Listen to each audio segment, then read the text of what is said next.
Banten 11 Februari 1974, Sugi Nur Raharja yang kini dikenal dengan sapaan Gus Nur mengalirkan kisah panjang sebelum akhirnya memutuskan berdakwah dalam kubur.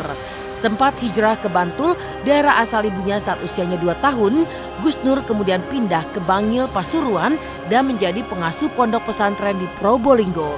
Di daerah inilah dakwah dalam kubur Gus Nur dimulai. Lalu benarkah sebelum menjadi mubalik, Gus Nur yang kini tinggal di Palu dulu pernah menjadi pemain debus dan pernah mencopet? Saya berangkat dari keluarga besar pendekar dan debus. Saya mantan seniman debus. Dulu debus saya buat mencari nafkah.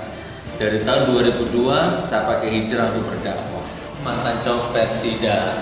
Saya bukan. Oh, mungkin ada ya, kan kita bikin kultum beberapa hari yang lalu di YouTube bahwa saya mantan tukang copet. Tidak. Maksudnya bukan berprofesi sebagai copet ya. Kenakalan remaja lah, kenakalan anak kecil, kepepet, kelaparan waktu itu kan dalam pengembaraannya, terus kemudian ya mencopet dalam proses mencari jati diri, mencopet, terus ketangkap, kemudian tidak dipukul, tidak diajak gitu. Kenapa kok mencuri, lapar om, ya udah akhirnya dikasih makan. Sempat berada pada masa-masa kelam, peristiwa kematian sang ayah pada akhirnya menjadi titik balik dari perjalanan hidup dan perjalanan spiritual Gus Nur menemukan hidayah dan berhijrah. Perlahan kehidupan masa lalunya yang jauh dari nilai-nilai keagamaan mulai ia tinggalkan. Perlahan ia pun mulai mendalami ilmu agama dan pengalaman masa lalunya sebagai pemain debus yang kerap dikubur hidup-hidup oleh sang ayah. Akhirnya ia pilih sebagai metode dakwahnya saat ini. Nah begitu abah wafat, tak modifikasi, ya, tak jadikan ini sebagai media dakwah. Dulu jadi media cari nafkah, sekarang jadi media dakwah. Enggak menganiaya, enak. Enak di dalam kubur itu enak. Sudah makomku, jadi awakmu ojo ngomong, sesuaikan dengan makommu. Ya, sampai sekarang dari tahun 2002 sampai sekarang kita lakukan dakwah dalam kubur. Ya paling dalam setahun kita 5 kali lah dalam setahun itu. Tapi lebih sering kita ini dakwah podium, dakwah mimbar, masih kajian-kajian di masjid seperti itu. Ya sampai sekarang kita masih lakukan dakwah dalam kubur. Memilih jalan yang tak biasa dan cenderung ekstrim dalam memberikan tausiah memang melahirkan berbagai pandangan di masyarakat. Selain dinilai sesat, langkah Gus Nur yang melakukan dakwah dalam kubur dinilai hanya sebuah sensasi untuk mencari popularitas. Lalu apa kata Gus Nur terkait semua itu? Pro kontra, mau diapakan pro kontra? Pemirsa Silet, dimanapun Anda berada, siapapun Anda mau jadi apa? Anda mau jadi pohon yang tinggi, resikonya dihantam angin besar. Anda mau jadi rumput yang rendah, resikonya diinjak-injak orang. Anda mau jadi orang alim sealim-alimnya, baik sebaik-baiknya, pasti akan tetap ada yang kontra dengan dirimu, menyudutkan dirimu, berburuk sangka kepada dirimu, walaupun Anda sebaik apapun diri Anda. Ya sakarepmu res, bahkan ngomong sensasi, bahkan ngomong gendeng Gus Nur edan, Gus Nur gendeng, Gus Nur sensasi, ya sakarepmu. Mulai aku nuruti awakmu gak dakwah-dakwah kok. Apapun dimensi dakwahnya, Anda harus loading. Mana yang baik, mana yang tidak baik, mana yang bermanfaat, mana yang tidak manfaat. Itu ada loading, Anda pilah. Jadi jangan terus negative thinking, sesat, jelek, buruk, tidak diajarkan Rasulullah, begini bla bla bla bla bla. Tidak begitu cara menyikapi ilmu itu. Ya nggak apa-apa, memang harus ada orang yang beropini seperti itu. Insya Allah pemirsa Silet, ini bukan sensasi, ini ibadah, ini dakwah, ini ibadah, ini menjalani takdir Allah. Sedang mengajarkan bahwa pentingnya kita mengingat akan kematian. Nabi Muhammad pernah ditanya siapakah yang paling cerdas? Yang paling cerdas adalah orang yang mengingat akan kematian. Menjalani dakwah dari dalam kubur, Sugi Nur Raharja atau yang akrab disapa Gus Nur angkat suara. Mengapa Gus Nur memilih dakwah yang tak biasa, yakni dikubur hidup-hidup? Lalu apa yang dialami atau dirasakannya ketika ia dikubur hidup-hidup saat berdakwah? Simak penuturan Gus Nur kepada Silet berikut ini.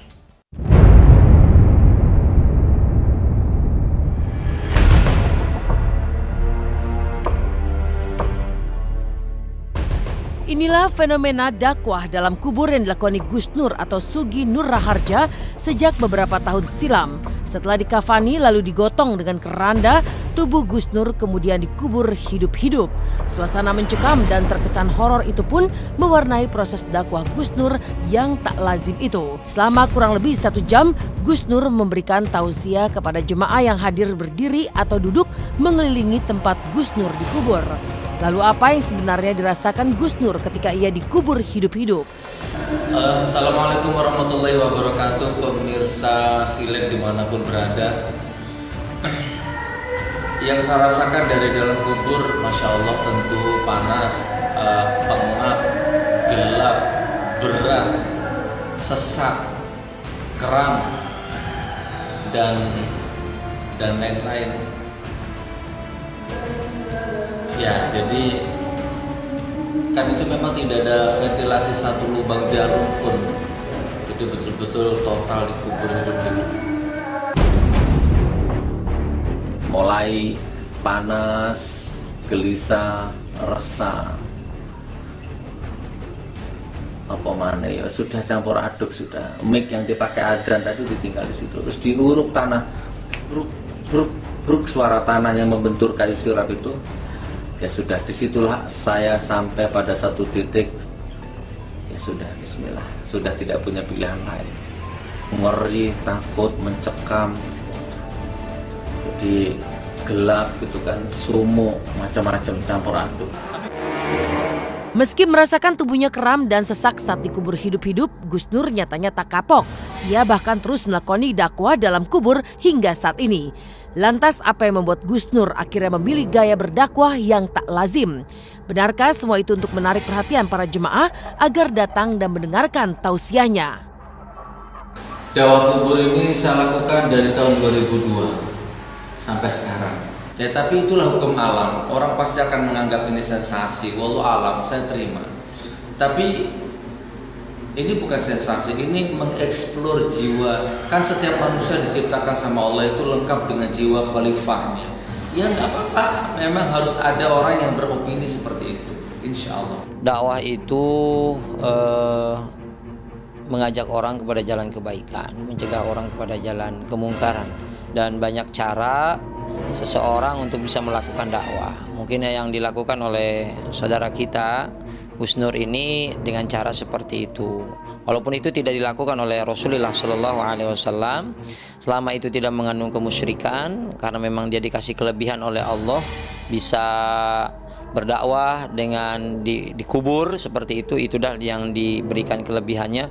Mungkin dengan maksud dan tujuan agar dakwahnya untuk mengingatkan orang kepada kematian itu lebih mengena dengan dialami apa yang dialami langsung di alam kubur. Tak hanya harus merasakan tubuhnya yang kram dan sesak nafas karena dikubur hidup-hidup, Gus Nur juga mengaku kerap tersengat aliran listrik dari mic yang ia gunakan berceramah dari dalam kubur. Ya Allah, Allah, Allah, Allah, Allah, Allah, Allah, Allah, Allah, Allah, Allah.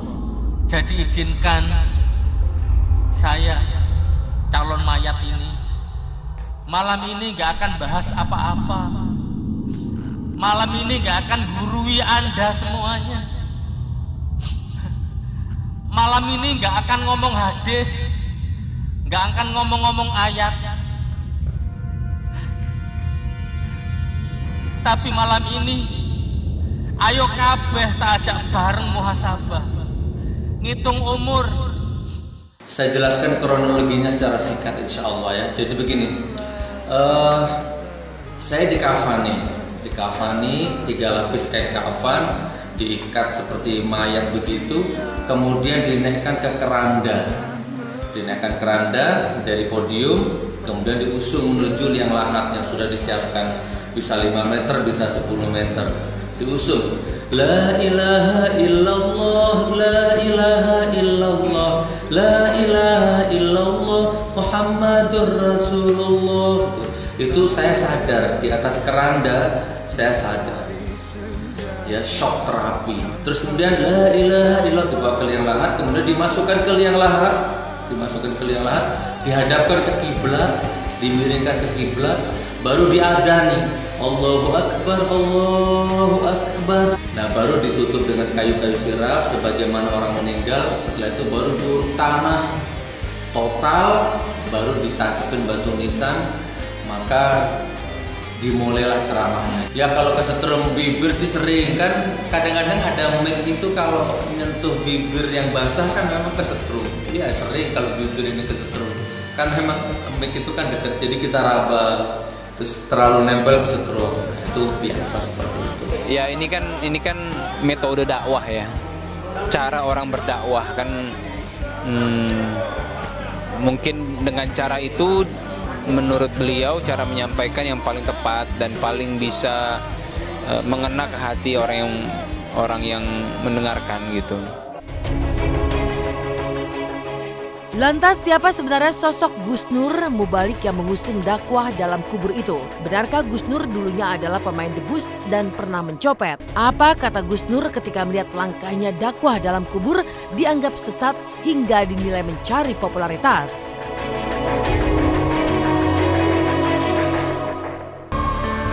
Di balik gaya ceramahnya yang tak lazim, memantik rasa penasaran tentang latar belakang sosok Gus Nur. Benarkah sebelum berhijrah menjadi pendakwah, Gus Nur adalah pemain debus? Lalu apa kata Gus Nur tentang nada-nada miring publik terkait gaya ceramahnya yang memilih berdakwah dari dalam kubur?